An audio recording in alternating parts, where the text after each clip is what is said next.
Hello and welcome to the Super Show. I am Jonesy and today I'm joined by Chris and Jamie. Say hello, guys. Hello, gorgeous man. So today I am in the hot seat to host because Chris, you're a little bit worse for wear today, aren't you? But hey, it's all good, man. Listen, I'm tired. I'm cranky. Just get on with it. All right. Sometimes you need a break. So you can find us on YouTube and on Twitter. We are at Super Show Pod on Twitter and we are the Super Show Pod on YouTube. Or we're also available on iTunes, Spotify, Google Podcasts, or a podcasting platform of your choice. Ooh. First things first, though, we have to mention our Patreons because they are the people who keep us going. They're the ones who keep us being able to film, quite frankly. They're the ones who, they do it. They're the kings and queens. We love those guys. We do. Special mention, though, to Brett Zerbrigg, Hacksaw Book Reed, Peaswad, Tristan Harris, William Sherry, and the two big dogs, Lonnie Thompson and Skylar Music. So thank you to all of you. You are incredible people. You guys Thank rock. you very much. They're the real MVPs, boys. Oh, yeah. They are. Oh, yeah. So first of all, we've got to do our comment of the week, which is a new thing that Chris started. Oh, look at this. We're all rocking. I'm the bad one. Hang on a second. Jones, is that a full fat Coca-Cola in your hand? Do you know, my wife won't drink anything except full fat Coke, so I occasionally allow myself. If you go look back at last week's one, I was drinking full fats because I bought a case of 15 of them because it was the only thing available. But I see you rocking just the zero, Jamie. Yeah, I think I've got zero vanilla in the fridge, but I'm just the zero for now. I'm going to trump you in today's showing because that's a cherry zero. Yeah. Although, here's a little peek behind the curtain that nobody asked for. I think I'm having a bit of trouble burping. Yesterday, I had a Coke Zero really quickly, and I went to bed needing to burp, and it never came out. I was doing all kinds of exercise. I was gyrating around. Were you rubbing your belly? Just like... Yeah, it never came to the surface, and it felt really uncomfortable. Can you guys burp it still on in there demand? now? Can you burp on demand? No, I can't. I have to drink some fizzy. Yeah, I'm kind of the same. Yeah. Wow, okay, hold on. Oh, God, do we have... No, we're not, nah. It's one thing bringing up burping, it's another thing doing I don't it. like people burping and farting in videos. I watch some of these edgy YouTubers and they're just like, here's me talking about whatever, and then like crash zoom to their face as they burp. And they're like, why did you put that in? Yeah, cut it out, man. I don't want to see it. You're a dog. Horrendous. Yeah. Let's move on to the comment of the week before Chris starts burping. Yes, fucking love it. Sure. Comment of the week was from Miami Sunrise this week and said, I am itching for a Super Show gaming live stream. My top favourite live stream on ATG was the GTA 5 casino stream. Thank you, Alex and Jamie. It's just so fun. We've got to get another one going on this channel. Also, this was a great episode. So thank you, Miami Sunrise. Hell yeah. Streaming, boys. Yes. Yeah. Okay, so... We haven't done it for a while. Look, I do some streaming, personally. I'm going to pimp have myself done Twitch, out. right? It's twitch.tv/Hot Panic. And you guys feature on there, so it might as well just be a Super Show live stream. Yes. But that's not to say that I guess Super Show won't live stream. We just got to get around to it eventually. Well, we've been talking about doing a Resi live stream as well, haven't we? We were just talking about it now. Well, we're talking about it, but I think we'd probably be better served doing it as a Let's Play. No, like a recorded thing that I could, we can edit it down and make it all like. I thought you meant live stream, but yeah, no, totally. Add in gags, Alex Jones. Add in some memes. God knows you love a meme. I'll tell you what, so though. You can put that in. I wasn't involved in that GTA stream, but I was there when we were kind of coming up with the idea of it, and I wish I was there for that one, because that one, I mean, that's a fun stream, right? We had a blast, man. It was so much fun. It says something when it got us playing GTA Online for the following 2 weeks after that live stream, was a which while I didn't after, see coming. Yeah. That was No, I cool, didn't though. either. That's when they launched the casino, wasn't it? Yeah, it was. Yes, but we took about 80 quid of our employer's money and we sunk it all into shark cards, and then we jumped onto GTA and we just... Peek behind the curtain. That's why we're no longer working there. No, I was going to say, we wonder why we lost our jobs. Hey, and it made a good stream, and people enjoyed it. But look, man, I what I reminisce really wanna about know- those streams so much. You have no idea. they were a lot of fun. I really enjoyed them. Like, do you remember? I think each and every one of us had to kind of like run out because we had the runs at some point. That was a We'd common just be like, occurrence, yeah. Sorry, gotta go. No. Whatever reason. That happened to Steph all the time and Jamie. But I think that's it. It happened to me once during the Bloodstain stream. Or as we now This is refer to enough, it, the Brownstain stream. But, Yeah, it happened to me once during a Division stream. But speaking of a Division stream, do you remember when Jamie couldn't shoot that fucking red light on the drone? Shoot and he was the having red an light. absolute meltdown. I was having a meltdown because you guys were taking the mick. I had many a meltdown. In fact, you know what? I was rewatching old streams the other day. It's funny we're having this conversation.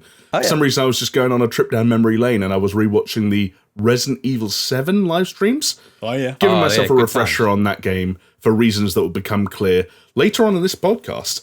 And obviously, you can see the chat log and sort of the history of the chat as it was popping off while we were live. Yeah. And yeah, I miss some of those people. I miss some of those conversations. Should we give some shout-outs? Oh god! Well, luckily some of the people are still around today and are still in the comments of the Super Show, which we're fortunate about. But I mean, off the top of my head, there were a bunch of patrons who used to come and hang out all the time. Phoenix and Matt and Mickey J and hell yeah, Peaswad, and then people who I don't know if any of them ever graduated to the patron, but ASB64, Mo Hamza, Joel Asp. I don't know. I'm gonna start forgetting people. What about Bumfluff? Bumfluff was a big one for me. Bumfluff was the ever prominent troll of the ATG. We had you call him troll. I call him the Joker. Well, you're successful, right? I think Sir Galahad was the fucking troll, but there we go. We love you, Sir Galahad. I guess if you're around, he's still around sometimes. He pops his head in every now and then. Molly Jane. How can I forget all Molly intents Jane? and purposes, we had a good time. I feel bad that we mentioned some because now I just want to say everyone's name. Now I want to go through. Leo Dunlop, flipping. No, because you're never gonna remember everyone's name. Basically, we were just if you watch lucky. the live stream, we love you. There you go. That's a nice way of That's putting perfect. it. Anyway. Yeah, if you try and say everyone's names, it'll be the one person you forget that then will feel like shit. So yeah. But hey, look, that's the past. I want to know about recent past. I want to know what you guys have been playing. So all right, who wants to go first? Go on, Jamie. I think you. Oh, I'll tell you what. I'll go first because I probably have less than you to talk about. So how about that? Okay, fair enough. I played some Dota. Yay! Woo! Okay. Here's a bit of a bugbear for me, and it's something that I don't think I had touched on last week, but it was affecting me last week as well. In terms of Warzone, so we've been having a lot of fun with Warzone, right? And I think we've been trying to kind of meet up a lot and play that game. Maybe you guys have, but I haven't been there because on PC, so you guys are on PlayStation and whatever the updates are, fine. But on PC, so to download Warzone is like 100 gigs because it includes Modern Warfare, but it's just like gated off to you, right? Yes. So they released. You're going to talk about the update? Yeah. So they released a fucking patch and updates, right? And to download that patch was 86 gigabytes. That is ridiculous. Okay. I think I did briefly talk about this last week, but would you believe that I only managed to finish downloading it last night? For a week, you've been downloading it. Well, yeah. Okay. So a bit of context here. I haven't been it hasn't been going the whole time. I've only been able to download it in chunks. Okay. But their service is so shit. Fucking Battle.net, fucking Blizzard, whatever. The shell, the husk of that fucking company. All right. They kept on having this like maintenance, and whenever maintenance was on, you can't download the game. Fine. And then when you can download the game, it's like downloading at like 300 kilobits a second or something. Like really fucking pathetic. Yeah. What is this? The early 2000s? Okay. That is extremely pathetic. But anyway, so I've got it, and I'm looking forward to playing some Warzone with you guys. If you guys are still playing Warzone, fucking hell. Sorry, just want to give a brief little bit of information just in case you hadn't noticed.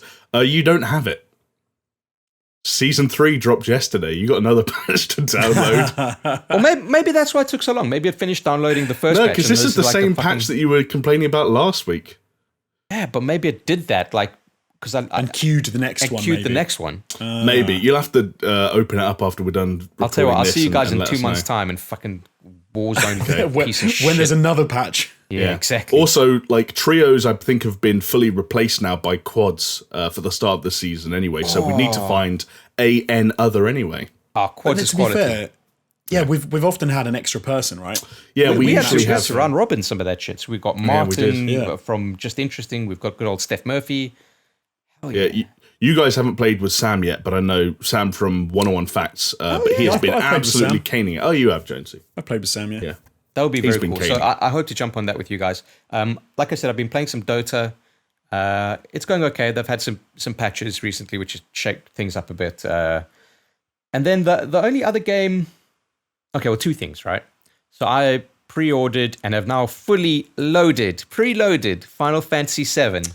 Oh, good stuff. I cannot fucking wait. It's going to be. You can play epic. it tonight, technically, right? at midnight. Yeah. Is there a way? Can I like set my my region to Australia and unlock early?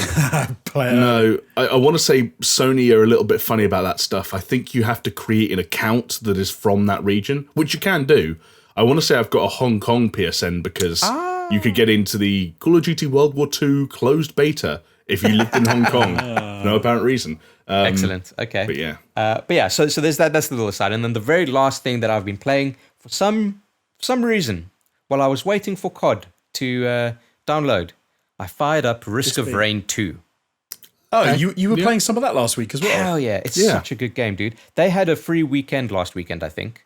Okay. And I tweeted about it. I said, hey, you guys should try this out. It's for free. It's a fucking addictive game. The first one was very different. It was like a sprite 2D side scroller, but it was fucking cool. And this one is like a fully realized 3D world. It's hard as nails. It is super satisfying. Everything about it is fantastic, and it's a little bit of an indie gem, I reckon. So, yeah, that's a Chris recommendation right there. Good stuff. Nice. So Jamie, what have you been playing? I've basically only got one game to talk about, but fortunately it is still, at the time of recording at least, somewhat new, and that's Resident Evil 3, the long-awaited remake that dropped last week on Friday. Nice. So yeah, I perhaps unsurprisingly have already finished that because it is not a particularly long game, as you may well have heard. Yeah, some of the criticism it came in for was the length, yeah. Yeah, exactly. Criticism I've personally received as well, so I know what that's like. Wow. Cheers, Jonesy. Okay. Someone's on the ball. Yeah, no, I was waiting for that. It was a delay, but I got it. If you can't laugh at a joke about how small my dick is, what can you laugh at? Sure. Nothing, apparently. Absolutely. Anyway. If we just keep absolutely silent the next time he mentions his dick. Come on. That was like, I was almost very uncomfortable. Jonesy saved me there, if anything. I just didn't understand what you were saying. I was like, what, the game criticized you for what? No. That's all right. In this edit, I'll go back and I'll take my laughter out as well. Oh, excellent. Yes. Okay. Tumbleweed. And just time stretch that whole thing. It's like 2 minutes long, just silence, and then just slowly zoom in on Jamie's forehead, the sweat beads just forming. That's the opposite of fixing it in post. That's breaking it in post. Break it in post. Nice. Anyway, my first playthrough, and maybe my only playthrough, we'll see, of Resident Evil 3, came in at about, I think it was 4 hours 20 something. Oh wow. Okay. So yeah, really on the short side. I know people personally who have finished it quicker as well, and that's just a first playthrough, which was about as exploratory as it's probably going to get, because, I mean, while it is a little bit more open, and you could theoretically do a bit more exploring than you did in Resident Evil 2 Remake, for example, I don't really think there's that much there. That said, I'm not negative about the game. Some people are really complaining about cut content and this, that, and the other. Zero nostalgia for Resident Evil 3, the original. I put my hands up to that. So for me, this was kind of just like a fun, slightly more action-oriented survival horror romp that still looked and played really fucking well because, of course, it's that RE engine, and Capcom are firing in all cylinders lately. Are they still doing that different character playthrough stuff like from No? So you do play as, I don't think this is considered a spoiler, you do play as Carlos, who is kind of the side character to Jill Valentine, the protagonist, but it's not split into two different playthroughs. You just kind of every now and then jump over and play as Carlos for a bit, for story reasons. Sure. Well, I think that was one of the criticisms, wasn't it? Was at least in Resi 2, you had the fact that you could play it two as different characters, which made it a longer game. Yeah. Whereas this is only one playthrough, so you play it and you're done. And then exactly. Like I won't say there's zero replayability, but there's no story reason to experience. There's not like another perspective to experience it from. It's just you'd be playing the same game again for fun. Well, how long was Resi 2 remake? It was about the same, but again with the caveat, was it like 7 hours or something? I don't remember it being that long. I might be wrong, but I thought it was in the same ballpark. But again, the caveat is kind of what you guys were saying, which is that Resident Evil 2 was designed to be played from two perspectives that played out differently. Yeah. And also just Resident Evil, this is going to be a really strange comparison, and some people are probably going to think I'm crazy, but it's almost like talking about Arkham Asylum versus Arkham City, in that, not that like Resident Evil 3 is like an open world game or that much bigger, of course it's smaller in a lot of ways, but in the feeling of like Resident Evil 2's RCPD was sort of intimate and I don't know, everything. Yeah. It kind of felt like stalking the corridors of Arkham Asylum, whereas this is like you're on the streets of Raccoon City, and it's a little bit more open and it's a little bit more action oriented, and thus inherently a little bit less suspenseful, with the exception, of course, of Nemesis, who is one big fat fucker. I know it's funny because I know exactly what you mean. Like at least in Arkham Asylum, every corner you went into, there was something there to look at and to investigate. Whereas, you blow it out into a wider world, and there's doesn't mean that everything's as full. It's just spread out. Yeah, which can make it worse. Anything else been playing? No, is that it for you? It's been a weirdly RE heavy week. I actually played like half an hour of Resident Evil 4 last night. Again, maybe we'll talk about the reasons more slightly later on, but I kind of just wanted to give myself a refresher, especially if that is the next game to be remade. I kind of wanted to know what that game was like. Jamie. Yeah. Because how can I word this? Where's this going? How can I word this in such a way that doesn't doesn't offend me? Yeah, maybe. You're not the bravest I know. Of gamers when it comes to the horror genre. So my question for you is, how did you cope with Nemesis? Is it maybe just too action oriented that actually the horror fades away, or? Nemesis was scary. There's no question. But it just doesn't feel like he's as persistent a threat. If you compare it to a game that people know freaked me out to no end, Resident Evil 7, where is it Jack the dad? Yeah, Jack. The father? Yeah. There's something about the way he stalks you and the way he's kind of like... It's not even that he's in the game more than Nemesis is in Resident Evil 3, but it's almost just like... I don't know. Nemesis only chases you for small segments of the game. That's what I'll say. I don't want to speak too much about how and why and when that's going to happen, but Nemesis feels just slightly more manageable. And it's also, I had more head-on collisions with Nemesis, and this is something that I think applies to horror games in general, which is that there's something very scary about that Resident Evil 7, Outlast 2 kind of thing of being chased by something or someone that you can't attack or that you can't kill. Can't fight back. And so you kind of rarely interact with them because you're encouraged to hide and stuff like that. Resident Evil 3 isn't that. Resident Evil 3 is a game where Nemesis is quick, sometimes quicker than you. He will kind of jump and dash in front of you. And while you're never encouraged to take him head on, you do inevitably have more head-to-head encounters. And it's like the more you see of that thing, the less scary it becomes. Because you kind of know how they're going to play out as well. Yeah. I was still like, whoo, every now and then when he popped out in front of me. But I don't know, just for me, inherently less scary than probably even Mr. X and certainly than Jack Baker. Okay, cool. Just my 2 cents. Still a good game, though. I've been playing...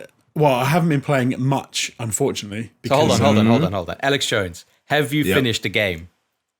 No, I have not finished. You haven't finished the game, no. scumbag. But I do have a good reason why I have finished the game. It better be. Obviously, because we're all on lockdown, etc., etc. Yeah. I've had to. But I think I showed you guys some pictures in the week. But I've been turning my garage into a studio so that I can actually shoot, because I've got a small house. And I've got 2 young kids, and they can't go anywhere. So right now they're in the garden. Basically, what you're doing is you're building your masturbatorium somewhere away from the kids. Gotcha. Yeah. Do you know what? I was tempted to actually... I thought I should get a name plaque for like studio, and I thought I should put masturbatorium on the outside. That would be amazing. A bit of bolder move. Once it's done, I'll share some pictures and stuff with on the Discord. So the picture you sent us, it looks like you've got some good progress. Yeah, you're making progress. Cool.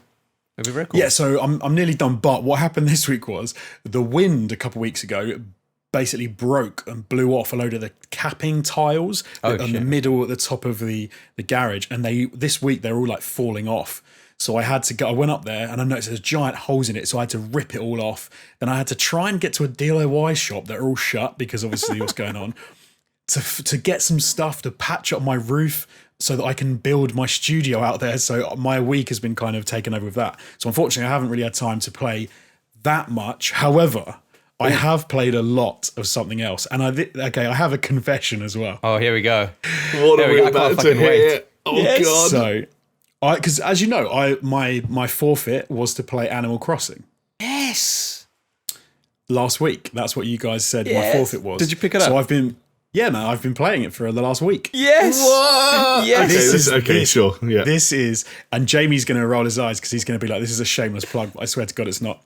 I have actually had Animal Crossing for more than a week. I've actually had it for about 2.5 weeks.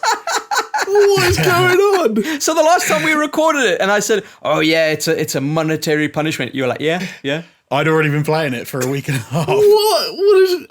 I feel like The I've reason- been like bait and switch. Like what? I love it. The It's reason a reality being- TV show. The reason being is that because I'm not an Animal Crossing person at all, right? Yeah. And I've never played it, and see, as you guys know, we've all sort of like making our own channels and stuff, as well as doing SuperShow. So I wanted to make my first bit of content basically on my own channel, or second bit, is going to be a video about Animal Crossing and the fact that as a non-Animal Crossing person, what is it? Decent. basically? Yeah. Nice.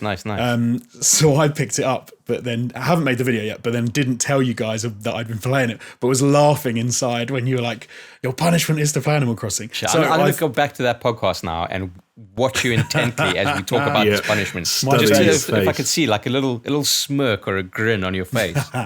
So because the reason it's actually worked out and I have been able to play that even with everything else that I've been trying to sort out is because it is very much a game that you play for like 15 minutes or half an hour, then you put it down, and as you know, the Switch, you hit the power button, it goes to sleep. You pick it up, hit the button, you go right back to it.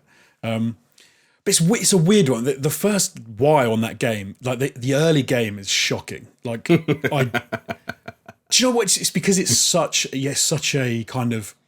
You can play it for about half an hour. You do everything you need to do, and then you basically have nothing to do, and then except for farm resources. But then once you've farmed all the resources, because you can do does that like daily thing, isn't it? Like you can only do certain things in a day. Yeah, for sure.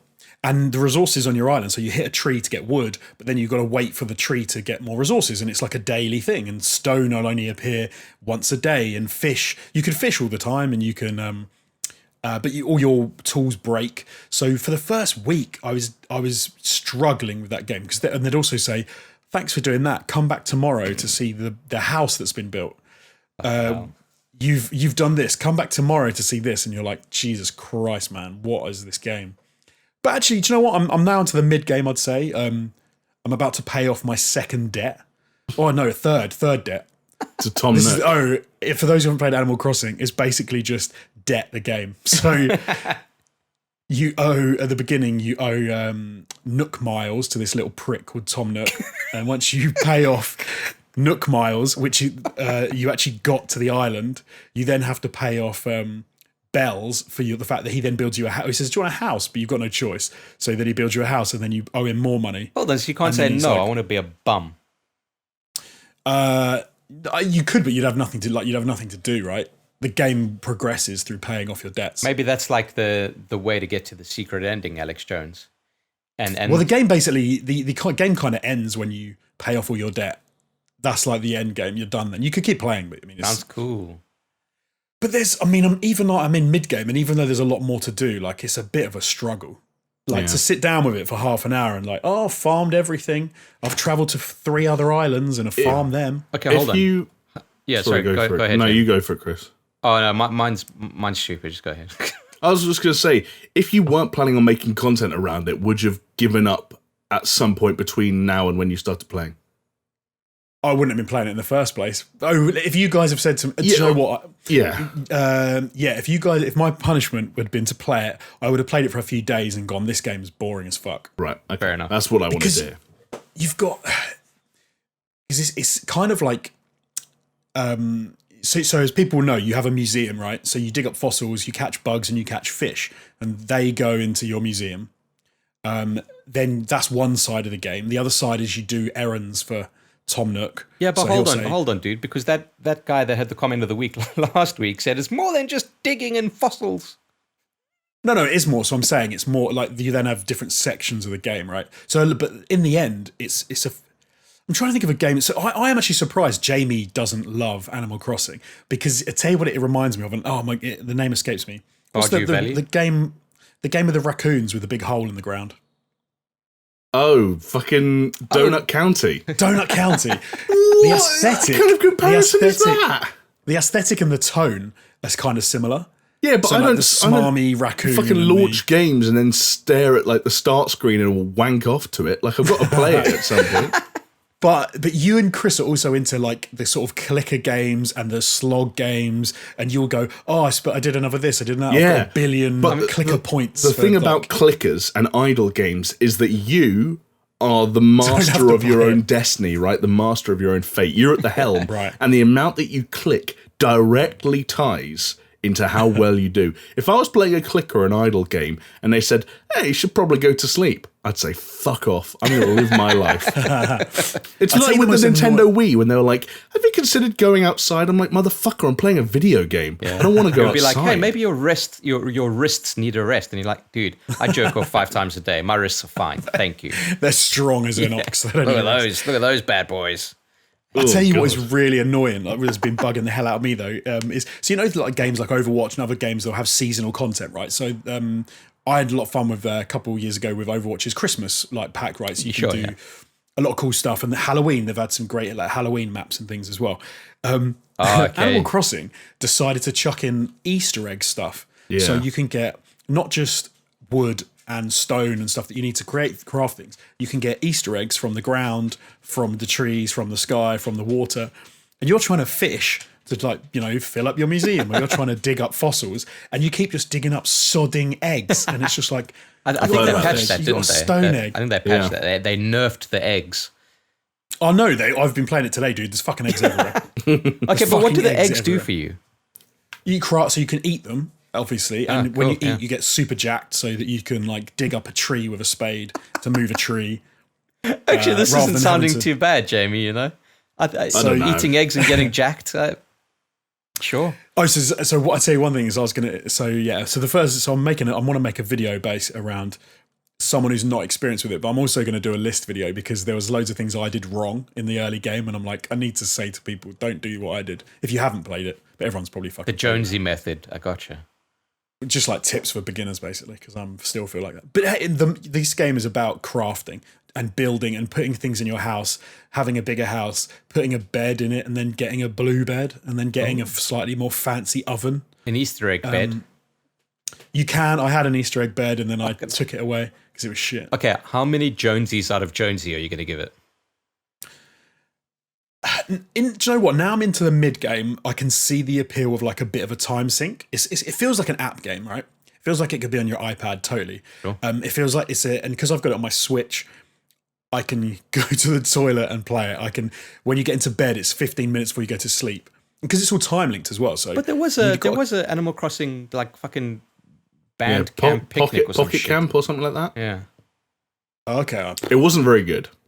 Right. Well, made Nintendo buttloads of money, so it's a very Nintendo game, and it's linked to the time of day. So, but literally the time of day. So if you go on it in the morning, if you go on it in the afternoon, different fish are about, different bugs are about. You can like moths are only about at night, literally at night. So you'd have to turn it on at night to catch a moth. Don't tell me when a game. But so you can mess with the time on your Nintendo Switch system, and you can cheat basically, which a lot of people have been doing. So they've been skipping days, skipping time, going to different, times to sort stuff out. But you know what? I kind of get it. I get why people, especially at the moment, it is a good pandemic game, I suppose, because you can log in for 15 minutes, do a bit of farming, close it off for a day, go back in the evening, and turn it back on. Jonesy, you're wrong. You know what's a good pandemic game? Go on. Is Plague Inc. But Plague Inc. is a good pandemic game. I'd give you that. Just do some. You might freak yourself out. Do some COVID modeling of your own. Yeah. I have softened. I've softened in my ire against Animal Crossing though, but I wouldn't be playing it if it wasn't for the fact I'm trying to make content out of it. You know what, guys, and I think this is, people must remember this. Like we like to shit on games, obviously, but if that game's your game kink, don't let anyone shame you, right? Oh, I mean, Jesus Christ, Chris, you played Dota 2, so you know what? We've got nothing to talk about. Yeah. No, absolutely. And you guys play not Dota 2, so each their own. You play Star Trek Online. I play FIFA. We've all got our crosses to bear. A very quick one that I forgot to mention that I've been playing was some more Half-Life Alyx. Oh, nice. Yeah. Okay, cool. Yeah. Have either of you finished that yet? No. I think maybe I'm about space thing with it. I think maybe I'm about 2/5 of the way through, maybe halfway. I don't know. I actually don't know how far through I am. I feel like I'm relatively far through, but I really don't know. What's happening where you are, Alex Jones? Oh God. So the last things that happen is I don't want to spoil. Well, I don't know. I might spoil it for you. Or Have you got to the cutscene yet where Gabe Newell himself comes out in Gordon Freeman's suit with a crowbar and says, "I'm here to save the day"? Unfortunately, not. Okay. Let me know when you get to that bit. I'll tell you, I've gotten to a bit where I've decommissioned one of the power stations for that arc super weapon. Oh, dude, you're further along than me then, and you're only 2/5 of the way through. You've had the game like twice as long as me, dude. Yeah, but I've played it once. Chance to I've played it 3 times, I think. Right, but I haven't done because it's VR. Like it gets a bit, steamy. Yeah, that's a great word. It gets a bit steamy. Yeah. All right, cool, nice. But hey, man, that's enough for catching up. Anyway, should we move on to some news? Please. Yeah, let's do it. So I think probably the most exciting thing that happened this last week that we're going to talk about was that Sony revealed the PS5 controller. I genuinely thought this was quite a cool, fun thing that happened. Yeah. I know what you mean, but to call it like the most exciting thing that happened this week, it's just a fucking controller, dude. I think no, I'm going to completely disagree with you. That this was easily the most exciting piece of video game news of the entire week. Like, what other piece of video game news got you more excited? I'm not disputing that. I'm saying it's ridiculous. Oh, that it is the most exciting. I think it's amazing. That's the controller we're going to have in our hands for the next 7 years. It sounds like seeing your newborn baby for the first time.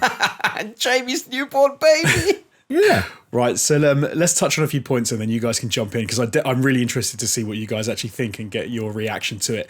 So they've called it the DualSense, which is a departure obviously from DualShock, which is what the previous one was and they've done for a while now. So it's notably chunky and, a bit curvy, although I would say that it seems to be following, if you look at the progression of the controllers, PlayStation 1, 2, 3, 4, it actually looks like in line with that progression. So you reckon it's more evolution than revolution, yeah? Yeah, for the look of the shape of the controller, I do think that. But we'll get onto like the color. Obviously, I think that's a bigger departure. And until you use it, I think it'll be hard to sort of kind of tell. That's interesting though, Jonesy, because some people have said it, and I tend to agree to kind of, is that it looks kind of Xbox-ish.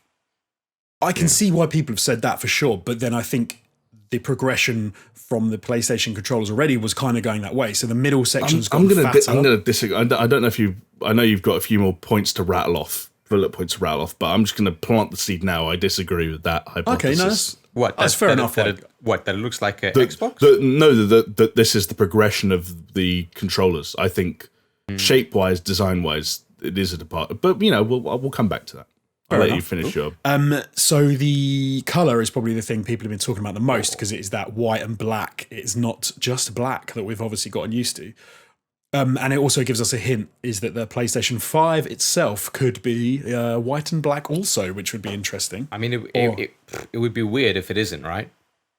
It would be strange for them to go for that. But maybe it's just like white accents. But isn't it kind of... It's really hard to picture a promotional shot of that controller stood up next to a jet black console. I can't picture that in my head. Like, I'm imagining a mainly black console with white accents because it's a white controller with black accents. So I wonder if they're going to do that.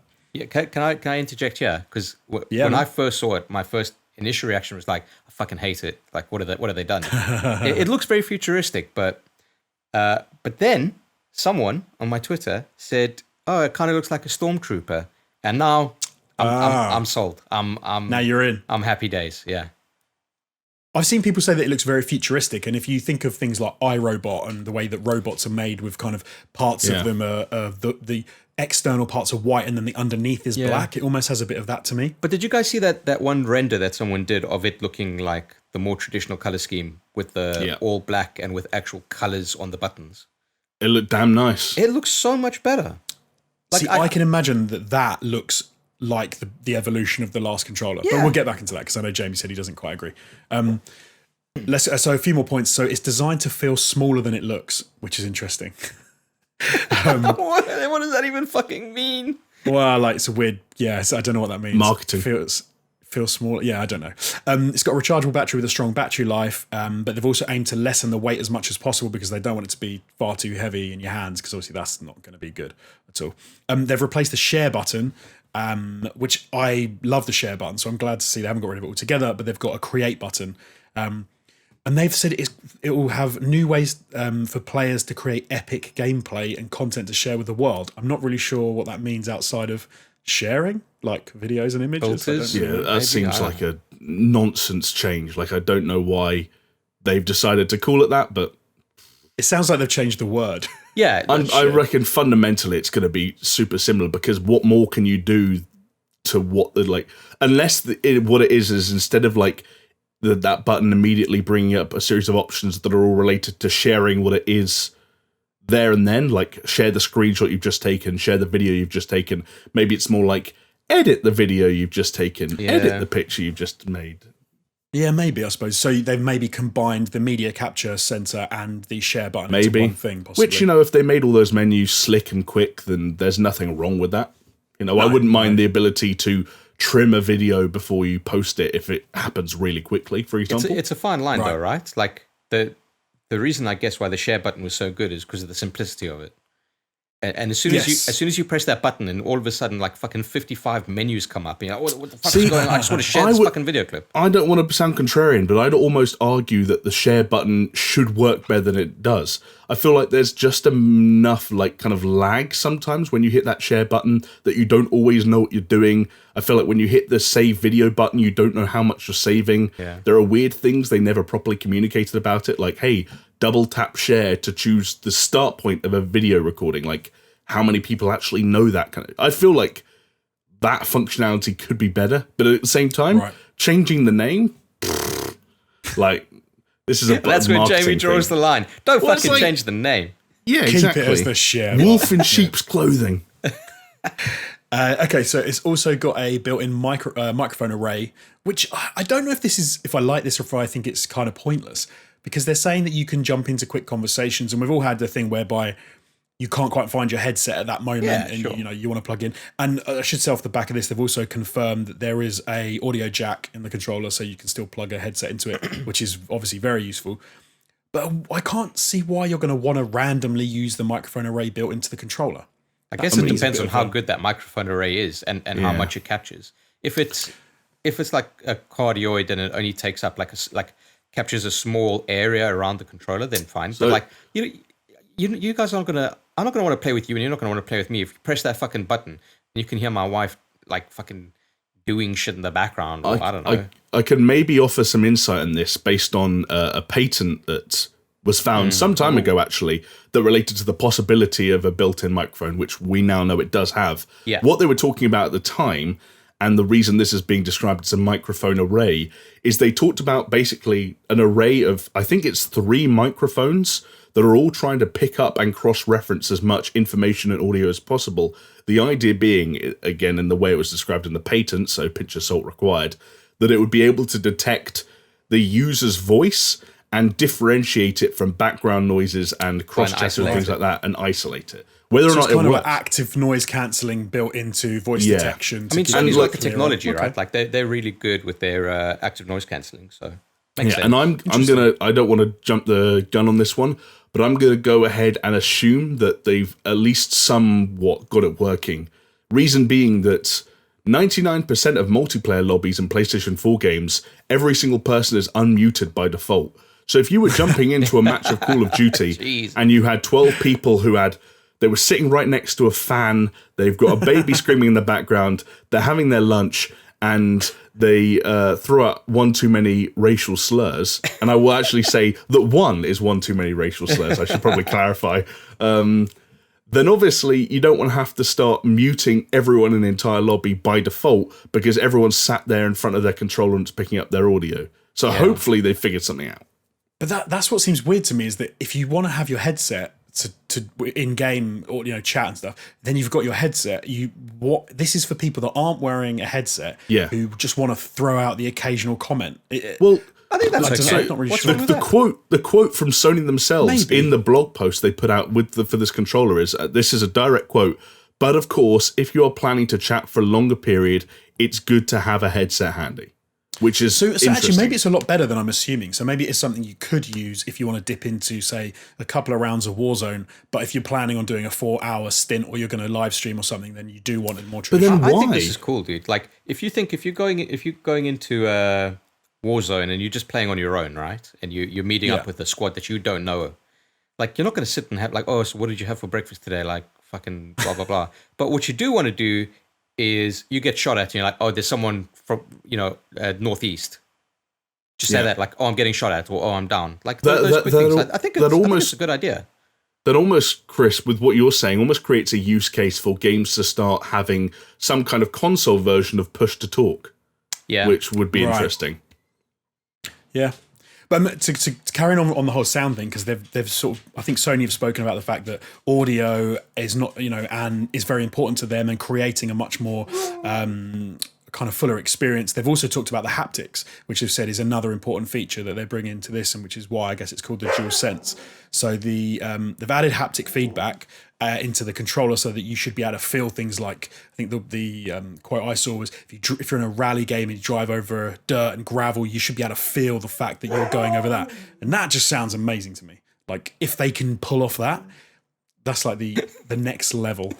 Are you laughing at the dog? Yeah, I love it. Because I love how we're just all trying to just ignore it, but your dog's just fucking just belting it out. Like, I love it. It makes it more real. I mean, these are the circumstances under which we are recording. I like dogs. Jamie hates dogs, and you can start to see him sweating. Hey, it's fine. I don't hate dogs. I just don't want to die to one. The big the difference. Dog version of when people have their cat jump on them when they're trying to do a live stream. Yeah. It's the equivalent of that.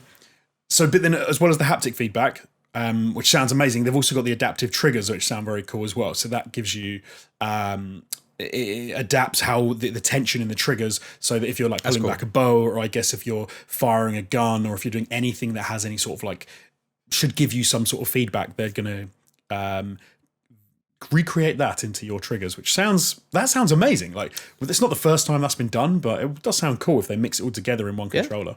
Did the Xbox controller have adaptive triggers as well? I can't remember. It had rumble in the triggers, but I don't think they were quote unquote adaptive. I mean, that also kind of sounds like a variation of marketing talk to me. Yeah, sure. Can I unpack a few things here? Because I got some thoughts, fellas. Let me give you a last point, and then you can go mental. Both of you can, because I really want to find out what both of you think. This is a contentious one for some people. The light bar has moved from the back of the controller to sit alongside the trackpad, which is right in the middle of the controller. So that's going to be shining in your face. Staring up at your face. You're trying to game. But bullshit. You know full well that thing's not going to shine in your face. It might do. I don't know, dude. Have you seen how fucking bright that light bar on the PS4 one is? I game in the dark. And did you see how blinds me? Everyone was always going like, "Oh, glare, glare, glare!" When the original light bar was announced, but no one gave a shit. Yeah, it's true. It's the same difference now. Right. So, Chris, go on. What were you going to say? So, a couple of things, right? So, first of all, I'm glad that they're paying more attention to like microphones and hopefully, speakers. They said audio is a big deal in the PlayStation 5, not just on the console, but on the controller as well. And thank God, because the fucking microphone that they used on a PS4 controller, I don't know what fucking tinny piece of shit they decided to get there, but that is the worst sounding speaker even have I've ever fucking heard. Speaker. Speaker. Yeah, the speaker. You said microphone. No, the speaker. It is the worst speaker. Like, I think I've got kids' toys that have like a higher fidelity speaker than the fucking controller. That's I the turn one it thing. off on most games. No, hold on. That's the one thing. And I understand why it's a shit speaker, because they're trying to keep costs down. But now you're saying, hey, there's this microphone array that potentially has like a noise cancelling, blah, blah, blah. The in-ear headphones that Sony sell that are active noise cancelling cost £200. Right? Oh, so you're saying they've got the tech, and if they've got the tech, but it's fucking expensive. So I don't. But that's one thing. Okay, obviously they're expecting a lot less people to buy that than a PlayStation. On the haptic feedback side of things, I think I was mentioning this on our WhatsApp group, and I said, yeah, it's great in theory, but so is HD Rumble on the Switch. And how many games have you played that take advantage of that? Because it's all fine and well that a developer or the console developer says, here are all these things that you can have, But then it's up to the game developers to actually fucking use them. And sometimes they might just be like, you know what, like, fuck, just put in a normal rumble there and who gives a shit. I don't know. It's funny because you say it, because the Switch is, when they talked about the haptic feedback, it made me think of the Switch controllers. Yeah. Because obviously they have. Don't you remember that fucking video where the dude held up the little Joy-Con and shook it in his hand, and then there was a fucking a ghostly image of a glass with fucking ice cubes in it? 1-2 Switch was an HD Rumble game. Like, that's what that game was apparently meant to be. Yeah. Really. And I like 1-2 Switch is shit, but I played the one game where I think I mentioned it before, maybe on ATG. It's like where you imagine holding a matchbox in your hand and there's little ball bearings in the matchbox. And the game is like, move it around in your hand like this and try and figure out how many fucking ball bearings are in the box. And it worked so well. I was like actually quite blown away by it. But where is that tech in any of the fucking games? It's not there. It's because no one plays a Switch by taking the controllers off. You just hold it all together as one True, unit. yeah. I mean, there's that. But I think you could still make a case for it. That, the other thing is, like, on the Switch, it had a little IR sensor, infrared sensor. It's only used for labor. What other game uses it? Right. So they put a lot of these things in, and then actually, if people don't really use them, then they just kind of fall all I'm off. saying is, and maybe the adaptive triggers is something that they would be able to use more, but I think the haptic feedback, it really depends. But all I'm trying to say is, let's temper our expectations with all of the cool fucking tech crammed in here, because who knows how it's going to be utilized. You're right. I will give a little shout out to the speaker built into the DualShock controller, because I actually quite like the way developers used that with things like I think in Need for Speed Heat, it's the police like scanner comes through there, and you've got other games where they use it to good effect, where it's like a phone or it's something. Do you know why it's a police scanner, Alex Jones, coming through the controller, not the TV? Because the police audio scanners sound shit anyway. So that's what I mean. Developers used it in a clever way because they knew the limitations. Okay, but here's an example. I was playing Last of Us Remastered, and every time you switched on the flashlight, it does a little fucking click on your controller. But it was so shit sounding. I was like, oh, this is horrible. I don't know. That's just me. I'm very picky and I'm cranky, like I said. So let me throw out that the only worst commercialized speaker you can buy is the Ring doorbell, which is horrendous quality. I hate that thing. It sounds awful. So, Jamie, what are your initial thoughts? Because I know you're a big PlayStation fan, so I'm interested to see what you think. Yeah, sure. I mean, I think Chris kind of hinted at going on much the same trajectory when it came to reacting to this controller, and it was somewhat of a roller coaster of emotions. The thing that was different, though, was that this was like a 90-second roller coaster compared to what's usually like, I don't know, a week or a month-long roller coaster, whereby the first 30 seconds I was like, oh, that's different, and I don't know what I think. And in the second 30 seconds, I was like, do you know what? It's futuristic and it's different and they're trying something and I respect that. And then the last 30 seconds of the 90 was like, man, I really like this controller. I really want to hold that thing in my hands. And I think that's still where I'm at now. Okay. From a design perspective, I just think it's different and it's cool and it's exciting. And of course, I want to see how it feels in the hand. I want to see if the changes to the shape and the weight and all that kind of stuff feel right. But I'm confident, and I 100% agree that ultimately the success of features is going to be more determined by how and which developers use them, rather than how well they're implemented into the controller themselves. But this was we're approaching a generation where they didn't have many places to go. We're already talking about the pros and cons of things like the share button and the speaker and the things that were introduced 7 years ago and didn't manage to make themselves feel like necessities by any means. No one would cry if any of those two features were lost in this generation, but they had to keep pushing the boundaries, and they've tried to do that, and I'm curious to see what some people do with it. And the nice thing we do know is that more often than not, like with Chris saying The Last of Us, the little click, usually it is the first party developers who, whether they're forced to or incentivized to, we don't know, take advantage of these things. And the idea of having haptic feedback and adaptive triggers when it comes to throwing and catching the axe in a potential God of War 2, makes me cream my pants. So, dude, I've just egged what all of these little bits and bobs and pieces in the controller, what it all means. All right, I've Da Vinci coded it. All right, I fucking cracked the case wide open here. Go on. Launch title: PS5. A new Seaman game. Yeah, where you okay. talk to the fish. You give the fish instructions. The fish talks back to you. You've got the haptic feedback to rumble it. Like if it's getting like a little bit horny, and you've got to just kind of like rumble it a bit or whatever. Christ. Adaptive triggers to just kind of like milk it or something. I don't know. I think it's all coming together, boys. Wasn't the Seaman who did the voice for that? It was someone quite Leonard famous, Nimoy. I think. Leonard Nimoy, that was it. Good God. Bring back the ghost of Leonard Nimoy to do the voice of Seaman. Yeah, that's going to be Mark Cerny's next GDC talk. So this is how we brought back Leonard Nimoy. We have brought back Leonard Nimoy from the dead to do the voice of Seaman. So, okay, am I right in thinking... I sound like a paedophile. I could be completely off on this, but the PlayStation camera, right, tracks the trackpad because it sees it, right, like it does with the Glow yeah. Yeah, So that's now how that they've PlayStation introduced the light VR bar. stuff works. Yeah, Exactly, because the PlayStation VR has got a light bar on the front of the mask, right, so it can see it. But the trackpad obviously isn't facing the camera, and the light bar's now moved next to the trackpad, so it's not at the front of the controller. So I wonder if that suggests that the PlayStation 5, when it comes to VR, will use tech more along the lines of what the Vive uses, where it doesn't have to track. we can fucking hope visual. so. Well, that would kind of totally make sense to me, because it Could still have a seems bit like, of a light bar on the front, or maybe even some of those. But I feel like they not, would have not said, they would visible have to the said human eye kind of thing. but no, but well, yeah, maybe I don't know. But Possibly. I think that's still a good point by Jonesy. Like the PlayStation camera did work that way. It did pick up that light bar, and that's how the like lots of VR titles with controller compatibility use that as a feature. That is weird, actually, because they said that the PSVR current gen is compatible with PS5, right? Yeah, they have said that. Yeah. So what makes you wonder if, how that's going to work if that's the case. I got a question for you guys. Someone on my Twitter asked the question: do you think the PS4 controller would be backwards compatible? Yes.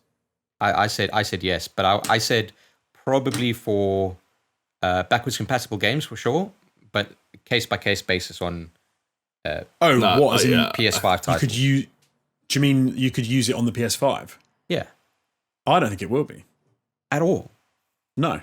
I think there's very little barrier to entry except for there's if the no devs barrier to say, entry. I just don't think they'll do it. No, I disagree. I think backwards compatibility and being have a consumer bet. friendly is the name of the game. I think there'd be no sense in making the vast majority of the PS4 library backwards compatible and being so like outwardly friendly and saying, no, you can't use your old controller. Sorry, you have to buy two new seats. They'd love to make money, but they'd also love to. I don't know. I just don't think it's the generation for that. This generation feels different to me. Yeah. And like you've got Xbox out there who are full on saying like, hey, everything we've ever released, all the controllers, all the Elite controllers, Xbox 360 controllers, the controller we made with the big buttons for people.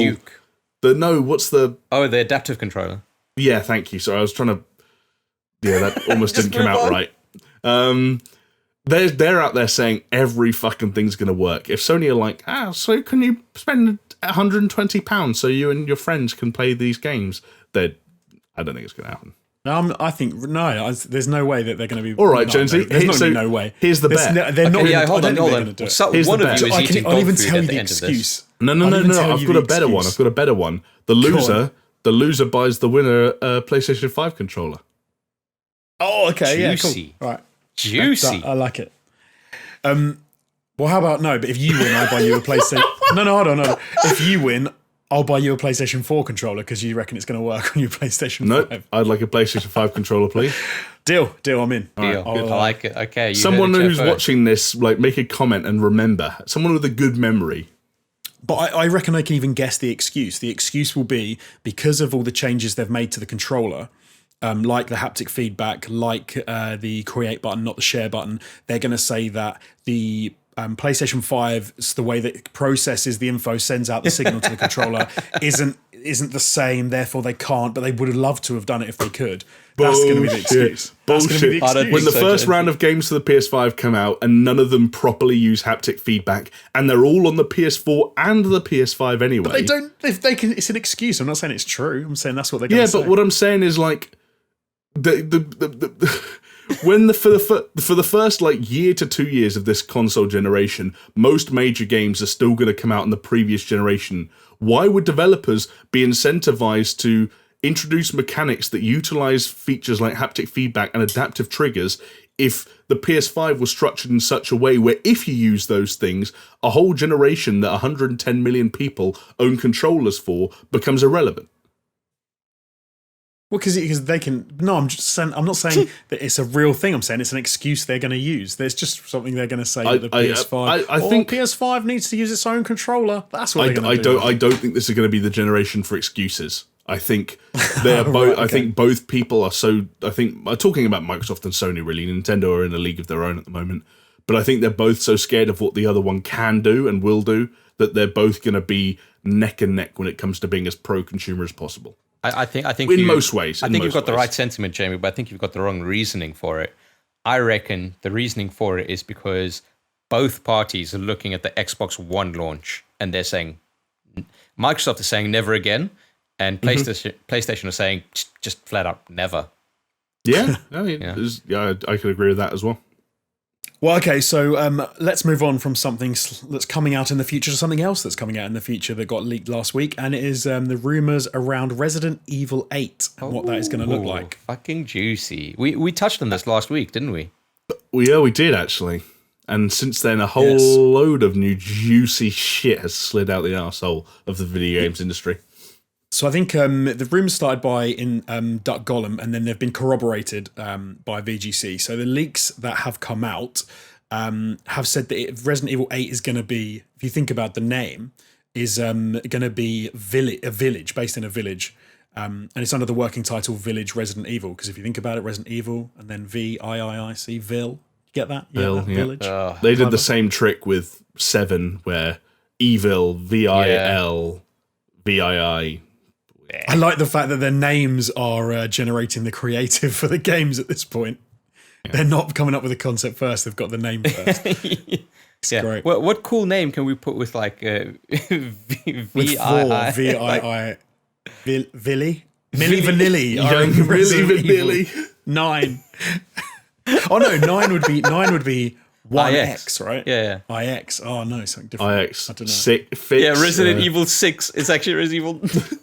Yeah, they call it Resident Evil 6-9. No, 6-9 is. Oh, this is getting down a rabbit hole now. You play as Takeshi 6-9. Yeah. Okay, so let's cover off a few of the points in the the rumors. They've been kind of confirmed now as well. Hold on. Confirmed rumors. Let's just say that. Confirmed rumors. Fucking Jesus. Which in itself is like it doesn't make sense. That's like, what's the thing where there's oxymoron. A distance between an oxymoron? Yeah. So it's set to release in 2021 as a cross-gen title, and it's going to feature some serious departures from the mainline entries, which is quite interesting that they're going that route. It's going to be first-person perspective again, as Resi 7 was. The protagonist is going to be Ethan Winters again. I thought it was. Didn't they mention something about Chris? I think Chris has been mentioned in the leaks, but I want to say Ethan has been confirmed at this stage, at least in terms of what people know at the moment, to be the protagonist again. Ethan was the Resi 7 dude. Yeah. Yeah. Okay. I mean, I might fact check that while we're going, but I'm pretty sure that's correct. Because dude's been through it. I'm just going to say he's going to go through it again. Just the reason that I bring it up though is because the Resi games featuring Chris were usually more how can I say, like action orientated, right? For the most part. It's hard to tell if that was like a kind of a side effect of the ones he happened to be in based on the progression of the series, or the fact that he's Chris Redfield. Yeah, sure. You know what I mean? But then, if it is, trying to say if it's Ethan, is it going to be more of that sort of slow considered? Whereas if it was Chris, it'd be more action. Is it? Yeah, but if it is first person perspective and your first person perspective is Chris, then that's kind of at odds with the two kind of elements, right? But so I could imagine a full-on COD Resident Evil game where you are shooting everyone, blowing bitches away. It's going to be amazing. Fucking hell. Yeah. No, actually, that's it. That's what Resident Evil 8 is. It's actually a COD crossover. It's a crossover event, everyone. So get ready. No, I want to say in the ways the demo has been described, it is very much that you're fighting enemies that you may not even necessarily be able to take down. You're kind of running scared, blockading yourself in certain areas. So the perfect game for you, Jamie. I mean, honestly, I read the description of, again, I think Jonesy kind of hinted at this, but a lot of the information has come out of what was called an ambassador test event. Yeah. Where a demo of an early version of this game was playable to certain people, and they've since leaked the information. So it's all subject to change, but based on what I've heard that demo described as and the sequences in it, I don't want to play that video game. Fair enough, mate. So we'll force you to play it and make a video about it. No! Yeah. Yes. We can use it as something that we, because we'll be back together by 2021, hopefully. We can actually I don't know, get dude. in the same room. And play I'm just looking forward to COVID-20 coming out next year. Oh, Jesus Christ. Boom, boom. COVID-20 : the mutation. Yeah. COVID-20, but it'll be like, XX is 20, so it'll be like some kind of fucking Resident Evil. It's a bad joke. Let's just move on. So there's some cool stuff that's coming that's been rumored about this. So they're rolling out a few tropes from games that I think are pretty cool. So so hallucination and like insanity segments, which are often very fun. Hell yeah. So get a few of them in. The thing I'm a little bit less sure about is that they're bringing in mythical enemies like werewolves and witches. Did it last week, didn't we? Which is a. I mean, I don't know. I'm sure they use it to good effect. I'm sure it won't just be what it says on the tin. I told you, Jonesy, it's going to be the W virus, and if you get infected, the sun boils your skin and you go fucking crazy. The moon boils your skin and you go crazy and you grow hair. I thought it was going to be a George Bush joke for a second there. Why, George? W. The W. Oh, the W virus. I got the W virus. Now watch this. And then, so Jamie, am I right in saying this was started out as a Resident Evil Revelations game, but it spun out into a full title because it was so well received? That's, again, what we've been led to believe. Obviously, the Resident Evil series has a long history when it comes to video games or Resident Evil games starting in one form and taking another. There's all kind of weird stuff about, like, Resident Evil 3.5 and the origins of other series, in fact, altogether from Capcom, like Devil May Cry. And I think even some of the early Resident Evil Revelations games, Revelations and Revelations 2, started life as sort of like... It seems like they have this sort of free-form approach where people are allowed to try stuff and then they go, actually, that looks more like an X or a Y idea. Which actually, weirdly enough, not to get too sidetracked, is a rumour that came out of Ubisoft, where they had apparently quite an open-ended approach to development where someone will prototype something and they go, that kind of looks like it could be Splinter Cell. Let's make that a Splinter Cell game. And that's why some of their franchises changed so much over the years. But yes, getting back on track, the rumour was this started life as a Resident Evil Revelations 3 kind of prototype, and that internally testers were overwhelmingly enthusiastic about it, so much so they decided to pivot it into a mainline game, hence the serious departures that Josie mentioned. Yeah. It definitely sounds, it sounds interesting. It's one of those, I'm a bit like you, Jamie, in that I don't do well with sort of more scary titles. So I don't know if I'll have to wait and see what the reviews say about the actual, like, how it plays. But I know, it would like Resi 7. I'd struggle to play that on my own, I must admit. I loved Resi 7 though, right? Like, I thought it was a super solid Resident Evil game. And they're saying that... it was great. Like, yeah, it was a wicked game, and I enjoyed playing it with you guys. If the protagonist comes back, Ethan Winters, and if it is first person again, and it's that more considered kind of style, plus they're saying it's taking a lot of inspiration from Resident Evil 4, which is like the best Resident Evil game out there, it could make... it's maybe a no-brainer that they said, hey, let's not make this a Resi Revelations game. Let's make it a fucking full fat title. It sounds like there's enough crossover in how 7 was. There's a lot of departures, but it sounds like the first person thing, like you said, Ethan Winters coming back. It sounds like there's enough in there to make it follow on quite nicely, even though it will feel quite different, I guess. Yeah, I hope so. Different but similar, I suppose. I like the Eastern European snowy village setting that they're kind of touting. I think it's an interesting kind of take on it. Yes. But I guess that kind of goes back to Resident Evil 4, which was like, that was like a Spanish village? Yeah. Right. Yeah, I think it's cool. Could be cool. It sounds pretty wicked. I mean, they're just doing everything right at the moment, I think. Like, they're getting everything right with Resident Evil. It seems like... I mean, let's not... Well, I mean, some people would disagree in terms of Resi 3, but... with 3 a little bit, but it doesn't... I mean, the things you can complain about that are pretty minor, right? I didn't play it for long enough. Like, okay. Yeah.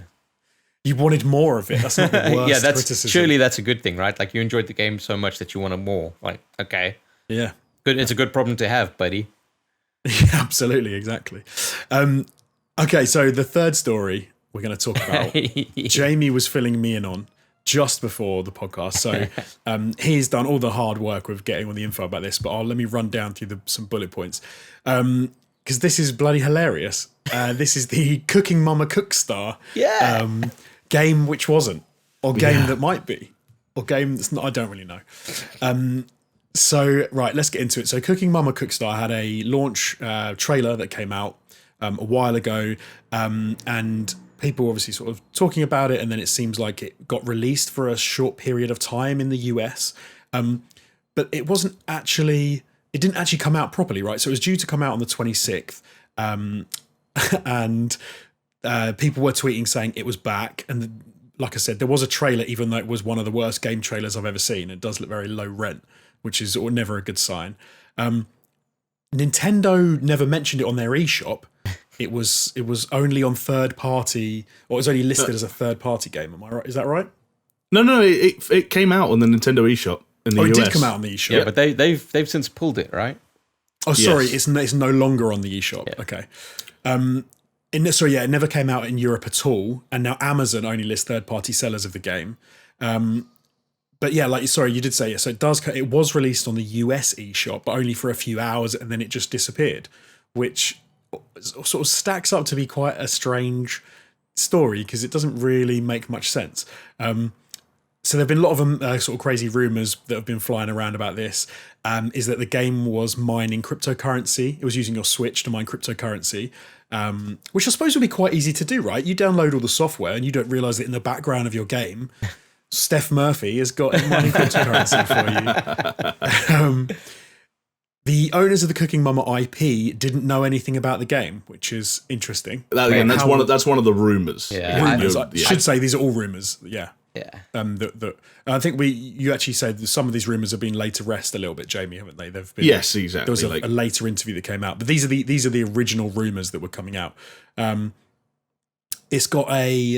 has a blockchain based DRM, which I guess that's linked to the mining of the cryptocurrency thing. Well, yeah. And I don't really know what that means, I've got to admit. No, and exactly. And that weird thing about that one was I believe that quote actually came from the game's official press release from the publishers. Right, okay. They described that was. Yeah. Like the mining cryptocurrency stuff, like that was just a rumor. But the whole blockchain DRM thing, again, whatever that really means, I don't know how those two things... Blockchain is like... I know blockchain is cryptocurrency related, and DRM is like an anti-piracy kind of measure. But but I don't really know what that means for fucking Cooking Mama. Well, so if I had to guess, right, so for me, what that, I suppose, and this is maybe why people said it was mining cryptocurrency, because blockchain, effectively, the entirety, or everyone who owns the game has the blockchain, and then if you buy the game, I guess you get added to it, so you constantly can check whether or not you're an actual real user. But then you'd have to be online all the time, so that you can, it's constantly checking, I suppose, that you've not got like I don't know. So I mean, the reason trying to get there, but the reason that statement might have made it into the press release is explained somewhat by something that Jones is going to get to shortly. Yeah. So it was also rumored that it was making Switches overheat in like half an hour, and it just destroys your battery life. Yeah, no fucking shit, because it was mining cryptocurrency. The developer of the game was also a mystery. For some time, people didn't know who the developer was, which is like, I love that. I mean, that's insane. And the publisher didn't really claim ownership on their website. So it was like they'd published it, but they didn't know who developed it, but they weren't going to say they'd actually put it out. So it's kind of a strange... It gets stranger and stranger. Eventually, a dev did come out and say that they were the ones who had made it. And they did respond to some of the rumors. It was anonymous. Anonymously. But they responded to some of the rumors. So they said the cryptocurrency rumor was miscommunication. So I'd imagine that's tied into the blockchain DRM, is that it's actually a blockchain DRM, which people see blockchain, they think crypto, blah blah blah. So it gets a little bit confusing. Because sorry to jump in, Jonesy, but no, go for it, please. This anonymous developer who's speaking out claimed that the head of the publisher, who by the way they called Planet Entertainment, we do know that, included that blockchain DRM thing in the press release as quote fancy language that he thought would attract investors. So he thought if you put blockchain into the language, it's a buzzword. It's a buzzword, everybody. It's a buzzword.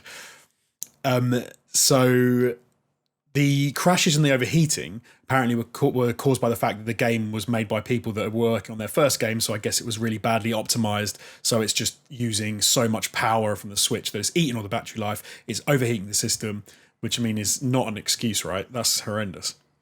The latest is, though, that there's now a legal battle taking place between the publisher, Planet Entertainment, and the holders of the IP, which is Office Create. So, because obviously they're like, this is our IP. You can't just take it, make a goddamn game with a bunch of first-time devs and pump it out. Like, what are you idiots doing? So, I really hope that I actually hope they win that battle and Office Create get them to, well, maybe that's why it's been taken down, right? It's because the legal battle's been started. Well, there's suggestions from people at Planet Entertainment, and again, I doubt they actually know the specifics of it, so maybe don't believe it firsthand.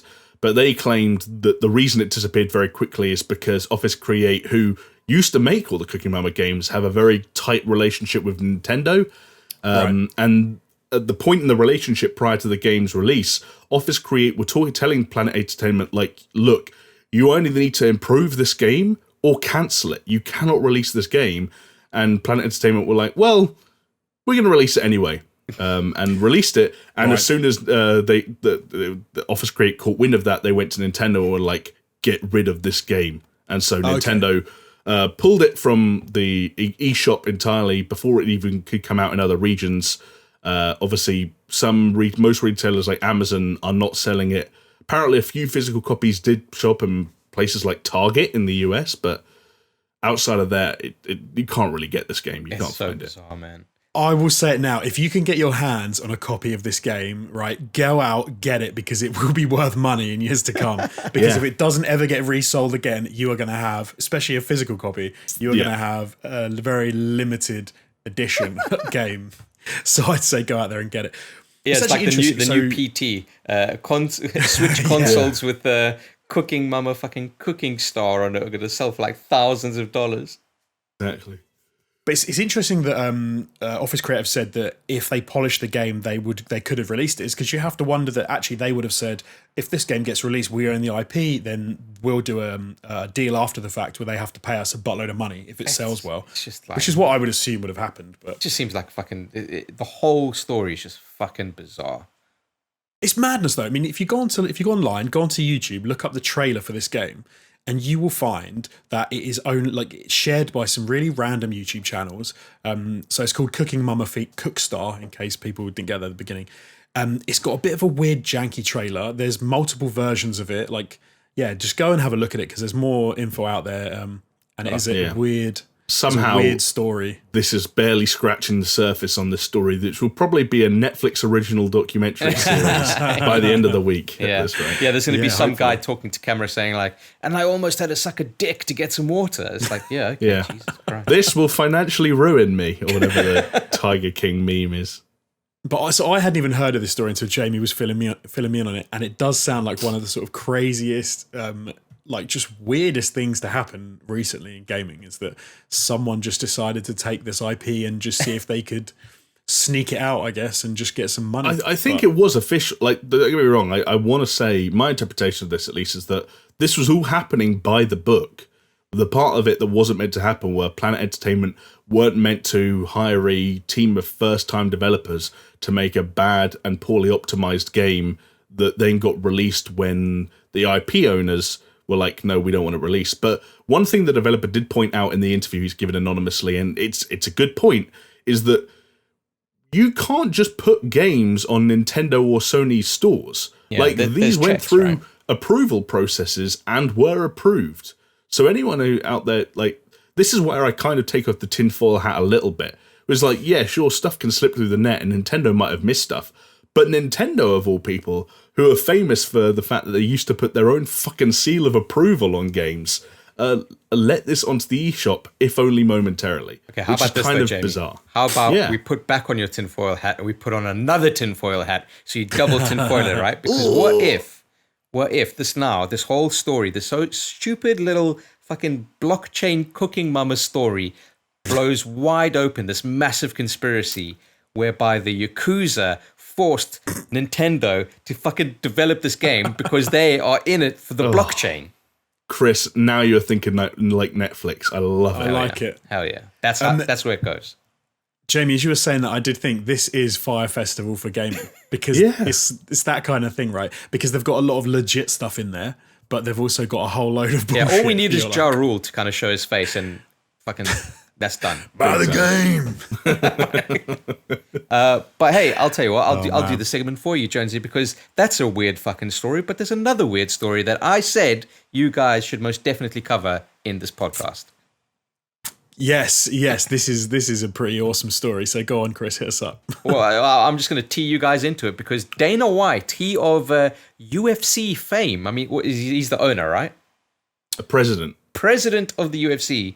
So obviously everyone's fucking self-isolating, and there's been a whole bunch of questions and question marks on who's going to fight in the next UFC, where's it going to take place, blah, blah, blah. So Dana White, I'm not going to say I'm sure because I don't want to be sued for libel or whatever, slander, whatever it fucking is.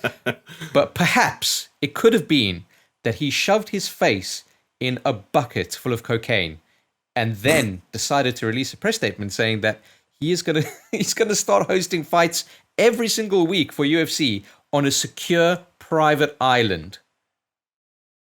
Oh, yes, just like God. This is okay. So Fight Island. It's fucking mental. You guys can unpack it because you're the UFC guys. But the only thing I want to say is this sounds like some fucking tournament of the Iron Fist, Mortal Kombat, Dead or Alive fucking bullshit where one dude is like, I'm gonna have a fucking tournament on an island. Remember there was that movie The Quest with Jean-Claude Van Damme? It's like that kind of shit. It's great and it's fucking mental in equal measure. Yeah. It is, it's definitely an exciting, crazy, ridiculous, like, should this happen? I don't think it should happen, but I kind of want it to just because it's so insane. Because like you say, it does sound like Mortal Kombat, because he's basically, Dana White has said he can't get the fighting done in mainland US. There's a lot of events coming up that are obviously going to get dropped. And so if he secures this island, I guess the whole point is that he can have the fights there and then you can watch them on pay-per-view. So you know what? It might be something to get me to start watching UFC, honestly. I mean, you can't watch any other sport, so you might as well. Exactly. That's kind of the weird conflict here. Is like, on the one hand, it's great press because you're like, you have to admire the balls on this guy to do something so ridiculous. But on the other hand, it does raise some ethical concerns, let's say. And there's a huge amount of skepticism over whether or not this will even happen for a number of reasons. Because didn't Dana White also say, like, oh, the fighters won't actually know where they're going until they get there?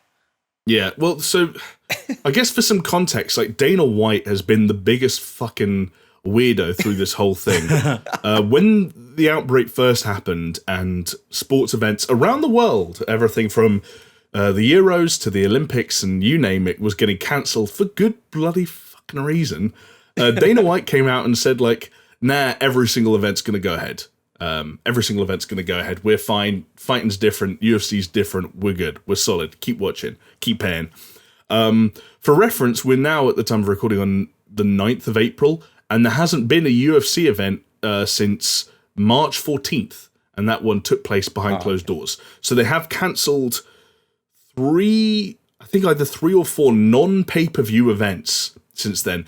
The issue is now they're coming up against the first scheduled pay-per-view event since this all went down, UFC 249, meant to take place on the 18th of April.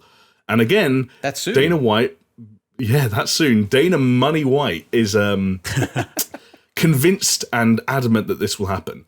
One piece of misinformation that's worth clearing up is UFC 249, which was the originally meant to be headlined by Khabib Nurmagomedov against Tony Ferguson, and is now Tony Ferguson against Justin Gaethje, is not taking place on the island. That is taking place in the continental USA, but again, Chris, at an unspecified location, because Dana White claims that if he announces it now, weirdos will start making, and weirdos is his word, will start making phone calls and get it cancelled. So this is a dude he's got a full-on cocaine paranoia, basically. So I thought it was a slightly different reason. I thought the reason he didn't want to announce, or even because he doesn't even tell the fighters, I think, where it was going to be, right? I thought it was going to, until like, the day, I thought it's because they didn't want fans to show up. But he actually said he didn't want weirdos to like. He said, and again, he was talking about, this was not him talking about the island. This was him talking the about mainland US one. The thing that was going to happen in just over a week. He said that if he announced it, weirdos would start making phone calls, I think was the quote, something like that. But yeah, everything about this is mental. I love it. Can I come down on one? Okay, I kind of think that I'm kind of with Dana White in a weird way. Yeah. Because there's so much money in a lot of sports, right? But UFC is one man v one man or one woman v one woman, whatever. So if you can go and you can get the fighter and you can test them for corona there and then at their house and they come off and they're clean, you can then get them into like a vacuum sealed bubble, put them in a vehicle or a plane that they can afford all of this stuff. Yeah. And the whole team is all, suited up. Everyone gets tested. They fly to the island. Then you do the same thing with the other team and you make sure that everybody there is corona free. Then you're on the island. You're on Fight Island. I don't really have a problem. But I don't kind of get you it. need to go that far, Jones. I mean, fucking WrestleMania just happened and it was like without a crowd. Yeah. But see, that to me might be slightly more difficult because there's more people involved, isn't there, in like WrestleMania? But again, yeah, I mean, it's not that many more people. It's a bunch of fighters. Still, I mean, it's like, what's the difference to like a paid UFC event, right? Yeah, so to be fair, it's probably typical, like similar. So it's probably like 10 or so fighters, I guess. So it's probably similar to like a UFC event. But if you can test the UFC will have more, like, the UFC will have like 10 to 12 fighters just on the main card, but there's prelims and then early prelims. I'm assuming they would drop the prelims and stuff though, because I don't know if they're doing possibly. it. Well, maybe, I don't know.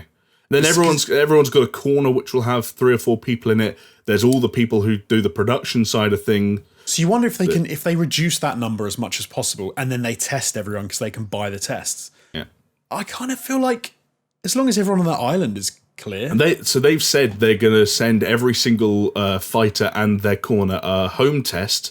And they will also be tested on site. Can I make a bold prediction? Go for it. This is going to save the human race.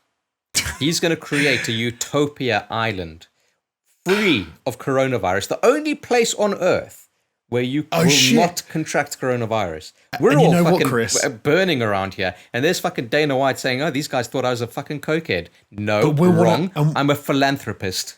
And we'll want to go there. We'll want to go to the island to be free. Yeah. So and then, we will sign up for UFC. And then, how excellent is this? If you want entry into UFC Island, you've got to fight for it. You got to fight for your residency in UFC Island, and then they issue you a passport if you win.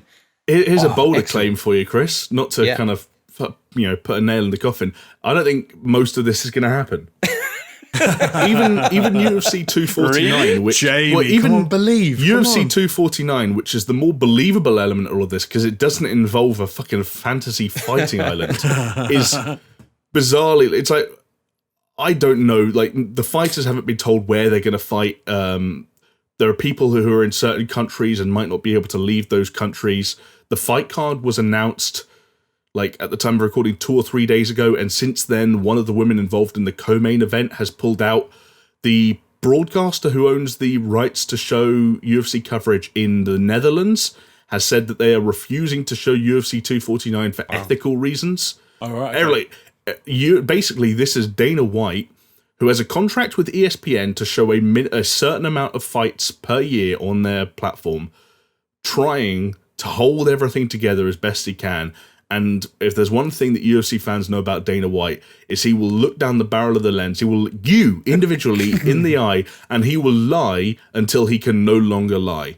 And I think this is him just trying to hold everything together until it all falls apart. Something will probably happen. Yeah, exactly. Fake it till you make it. And he's the king of that. Something will probably happen. Some fight will go ahead. Why doesn't he just say, all right, listen, until this whole thing blows over, no fucking UFC fights. But the second that anything is fucking lifted and people can start fighting, we're going to have a fight every single fucking day.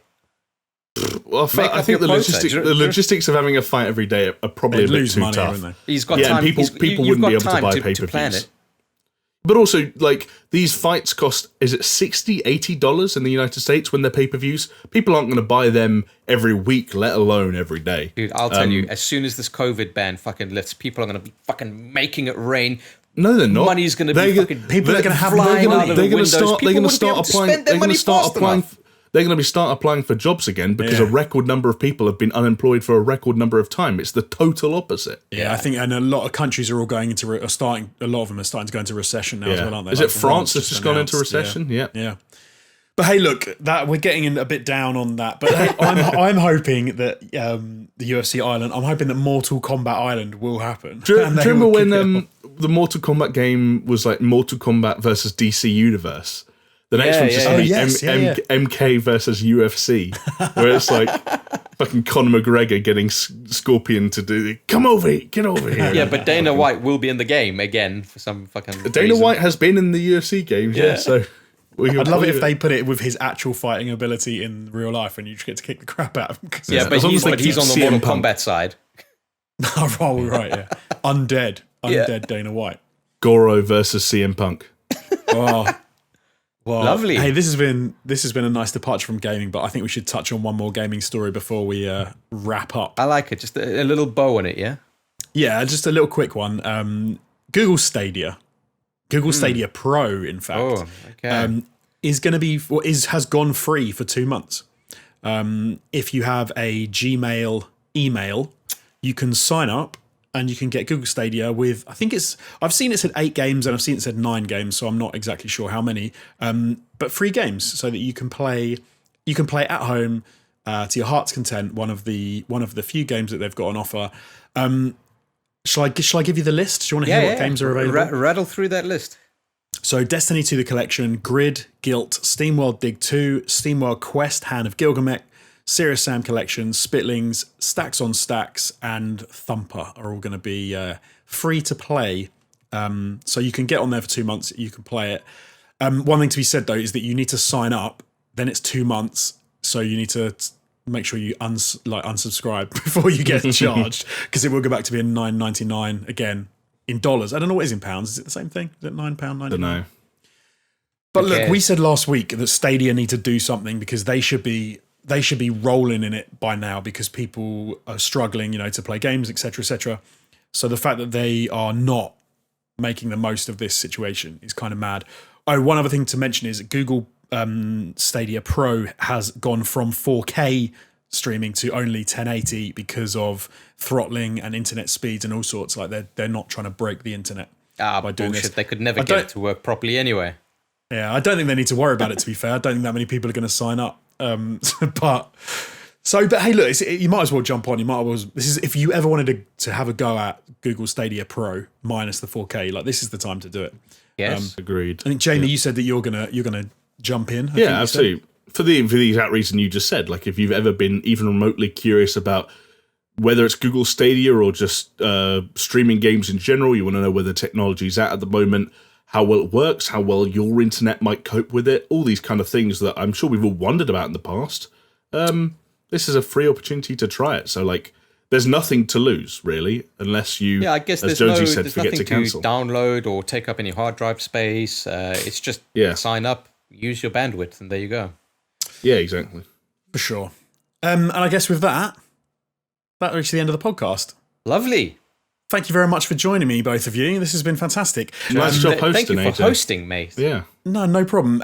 So if you're watching us on YouTube, we're also on podcasting platforms. And if you're listening to us on a podcasting platform, we're also on YouTube at SuperShow Pod, and we are at Twitter as well. So drop a tweet. You can also get hold of all of us on our individual Twitters. Look at my little board behind me right here. Little thing. At Chris J Mono and at ATG Jamie, because he hasn't changed it yet. So you hold can on, tweet didn't we the say boys. that we had a challenge for Jamie this week to get a handle? I don't think it was by this challenge. week. So I think we said he needs to find one. I think is what we were saying. I think we got to give him a time frame on that one, but we'll leave it for now. For fuck's sake, man! That's I know. But hey, look, if you did, we need a word. We need a code word. We need a code word. People code wish word, the Jones. Oh yeah, code word. You got to choose it because you're the host. Oh God. Okay. Let's say Fight Island. Or should we say Fight Island is the code word? Hell yeah. Yeah. So in the comments, it's Fight original. Island. It's hilarious. Laugh out loud, funny, and sounds like the perfect code word. Yeah, and we'll know that you've reached the end of the podcast. Can I adapt it slightly, Jonesy? What about Jonesy's Fight Island? Okay, Jonesy's Fight Island. There we That's go. good. That's good. If you enjoyed this, though, and you want to join our Patreon, we are at a Super Show Pod on Patreon as well. And you can join our Discord for as little as $2, and then you can chat to us in the real sometimes when we're on there. We're on regularly. You boys are on there. I need to get on there more, definitely. You both need to do everything more by the sounds of things. You're too busy raising children and building sheds. This is true. This is very true. God help either of you when you get a job again, because it looks like you somehow replaced all that time with whatever you guys do. Dude, I was thinking about that the other day. Like, how have I come off the back of like a job that was taking up all of my time to now not having a job and just recording a podcast once a week and having less time than I had before? How did that happen? How does that happen? Where does the time go? It's like, you know. Yeah. But hey, thanks for joining us, and we will see you again next week. See ya. Bye.